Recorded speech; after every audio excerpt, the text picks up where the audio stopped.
Olá, hoje nós vamos apresentar a vocês algumas características que o profissional denominado auditor deve possuir para realizar suas atividades. Então, novamente, os nossos informativos institucionais, data da prova vai ser dia 14/8, sexta-feira. Para achar a média, temos que somar as notas do fórum, das tarefas e da prova. A prova vão ser 4 horas que você terá direito para poder responder 10 questões. Ela vai ser pelo Google, vou enviar o link. E nossa disciplina começou no dia 3 de agosto e vai terminar dia 27 de agosto com aulas, videoaulas, todo dia à noite. Revisando, o que é a controladoria? Então, nós começamos na aula 1 falando da controladoria, que é um departamento da organização que é responsável por gerenciar economicamente, por gerar informações sobre a gestão econômica para que a instituição, a organização, possa ver se os resultados planejados foram alcançados. Esse departamento chamado controladoria, então ele vai avaliar os programas e os resultados, comprovar a legalidade das ações, analisar a aplicação dos recursos, controlar o patrimônio, prevenir e combater a corrupção, prestar contas dos resultados, aperfeiçoar os instrumentos de controle e de planejamento e validar as informações e registros através da auditoria. Na nossa segunda aula, nós falamos que para que esse departamento de controladoria pudesse realizar o seu controle de forma efetiva, é necessário que ele conheça quais são as crenças e valores estabelecidos pelos gestores, que a gente chama isso de modelo de gestão, e que ele conheça também o planejamento, os planos elaborados pela instituição e como que eles estão sendo executados. Além de conhecer o modelo de gestão, ele tem que conhecer os sistemas de informações que a empresa possui no aspecto contábil, de custo, de patrimônio, de controle interno e o fiscal também, ou outros sistemas que ela possui. Na nossa terceira aula, falamos sobre o controle interno, que é um departamento, é um setor da empresa que possui diretrizes próprias para fiscalizar se as atividades estão acontecendo de maneira correta ou não.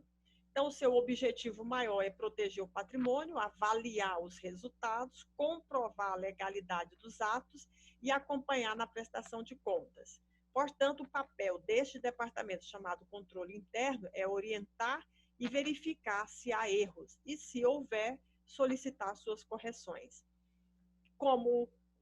Levando em consideração os seus objetivos, a responsabilidade desse departamento é conferir os atos praticados, alertar, orientar, instruir, cobrar providências, e toda vez que ela for fazer orientações, deverá ser por escrito, de maneira formal. E esse departamento de controle interno vai analisar o próprio controle administrativo e o controle contábil. Na quarta aula, nós falamos que devemos avaliar esse departamento de controle interno para que nós possamos identificar se todos os instrumentos e todas as ações que esse departamento realiza, se eles estão gerando os resultados, se eles estão realmente contribuindo para que a empresa possa diminuir os seus erros, os seus desperdícios e economizar.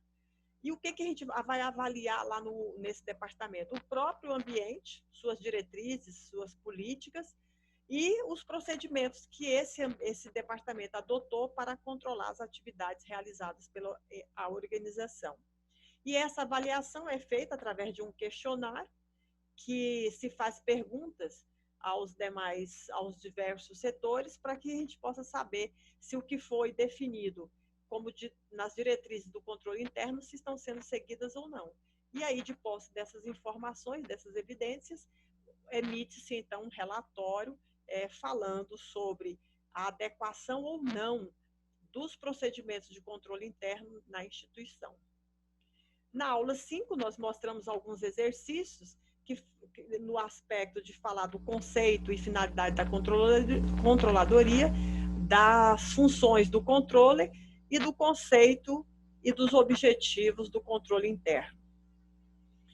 Na aula 6, nós falamos da auditoria, destacando que a auditoria pode ser realizada na esfera privada ou na esfera pública, ela pode ser feita por próprios funcionários da empresa, que é a interna, ou por externos, que é a auditoria externa, e essa auditoria ela pode ter como objetivo a parte contábil financeira, ou ela pode ter como objetivo maior auditar a parte operacional da instituição, que são as suas políticas e o desempenho operacional. Na aula 7, nós solicitamos que vocês assistissem um vídeo que fala sobre a estrutura do relatório de auditoria e que expressões nós devemos evitar ao escrever esse relatório. E hoje nós vamos falar sobre o auditor. Quem é essa pessoa? Então, é um profissional que vai dizer se é verdadeiro ou falso todos os registros, todas as informações que a empresa apresentou dentro de um determinado período. Quando que o auditor surgiu?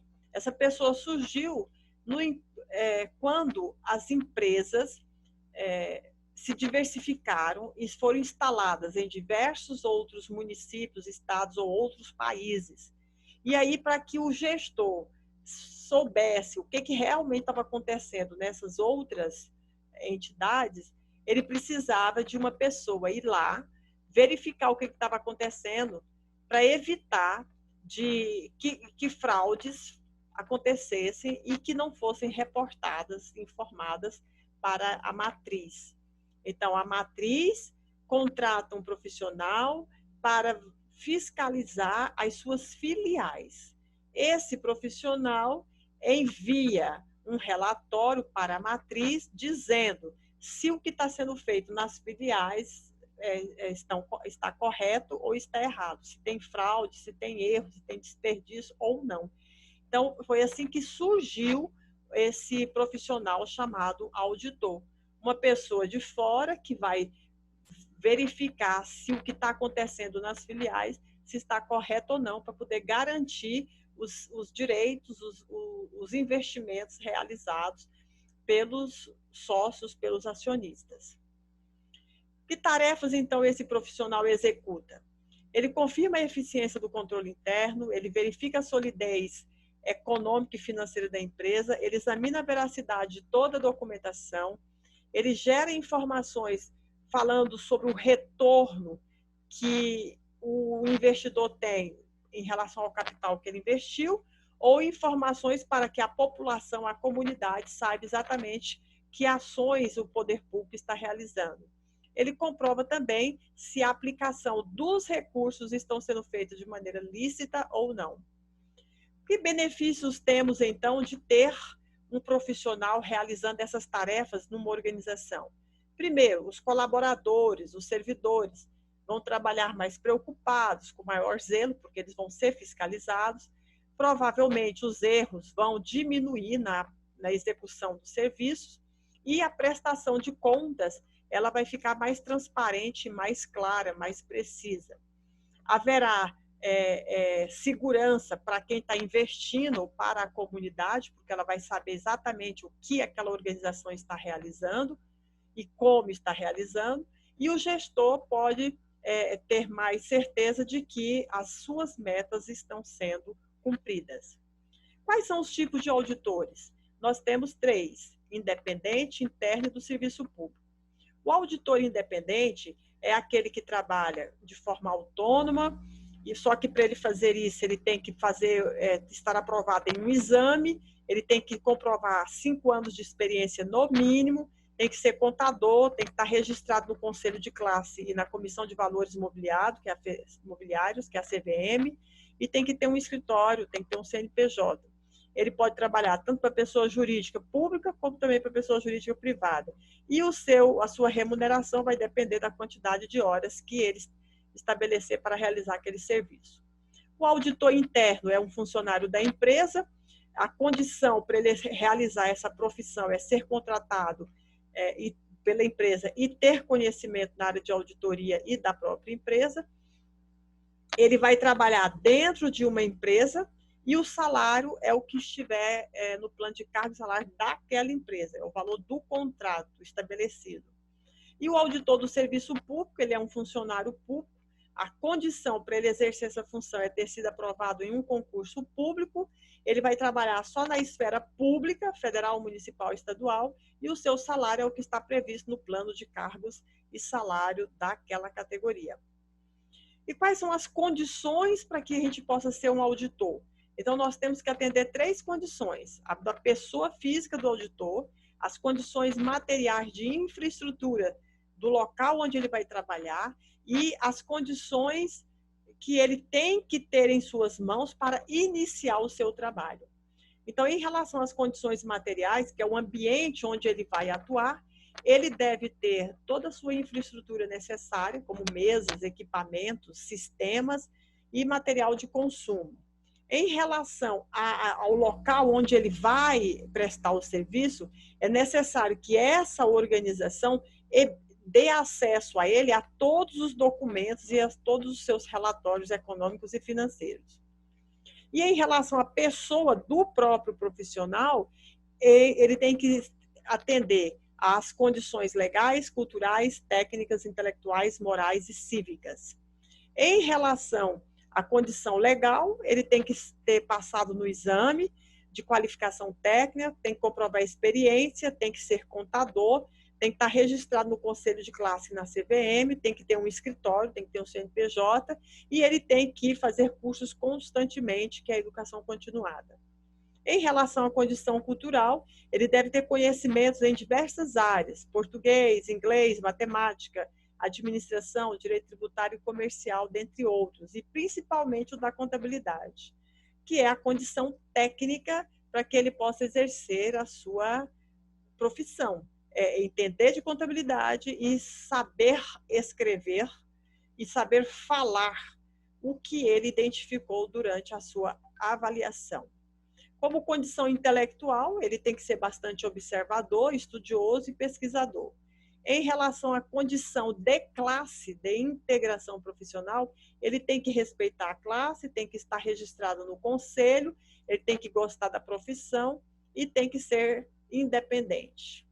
Em relação à condição cívica, ele tem que ser respeitador, educado, tolerante, obedecer à legislação. Então, ele tem que ter um relacionamento adequado com as demais pessoas com as quais ele vai avaliar. Em relação à condição moral, ele tem que ser imparcial, não pode demonstrar gostar, ter vínculo com alguém, ele tem que ser completamente imparcial no seu julgamento, tem que ser justo, íntegro e idôneo. Em relação à condição ética, ele tem que obedecer às normas da profissão de auditoria, as normas de contabilidade e mais o código de ética do profissional. Como condição de educação continuada, ele tem que comprovar anualmente que ele está se especializando, fazendo cursos, participando de seminários ou de congressos. E como que esse auditor pode executar a sua função? Ele pode trabalhar em conjunto com outro auditor, suas responsabilidades serão diluídas, divididas. Ele pode trabalhar sozinho, ou seja, ele sozinho será responsável por todo o serviço, mesmo que ele utilize de assessores, ou através de uma empresa de auditoria. Se ele for trabalhar através de uma empresa de auditoria, essa empresa tem que ter um contrato, esse contrato tem que ser registrado no Conselho Regional de Contabilidade, na Comissão de Valores Mobiliários e no cartório, porque essa empresa vai ser uma empresa de prestadora de serviços de auditoria. E os seus sócios devem ser contadores. Só que para ele exercer essa profissão, esse profissional tem que obedecer certos princípios. Ele tem que ser independente, ou seja, relatar os fatos da maneira como aconteceu. Ele tem que ser imparcial, não pode beneficiar ninguém dentro da organização. Ele tem que ter eficiência, porque ele tem que mostrar que ele tem conhecimento técnico para realizar aquela atividade. Ele tem que ser íntegro, tudo tem que estar documentado e registrado, e ele tem que ter o sigilo, a confidencialidade, porque ele vai manusear com todas as informações e relatórios da instituição, então ele não pode repassar essas informações para terceiros. Quais são os impedimentos? O que impede você de não poder fazer a auditoria? Primeiro, é se você for parente do sócio daquela empresa que você vai auditar, se você for parente do contador ou do administrador da empresa que você vai trabalhar para ela. Aí você está impedido, não poderá aceitar o serviço. Se você já tiver trabalhado lá nos últimos 2 anos, você também não pode executar o serviço de auditoria naquela empresa. Se você já foi sócio ou é sócio da empresa que vai ser auditada, você também não pode fazer auditoria sobre ela. E se você tiver algum interesse financeiro naquele negócio, você não pode auditar aquela empresa. E aí, o auditor independente, que é esse autônomo, na sua carreira, ele pode ser denominado de assistente, de sênior, de gerente ou de sócio.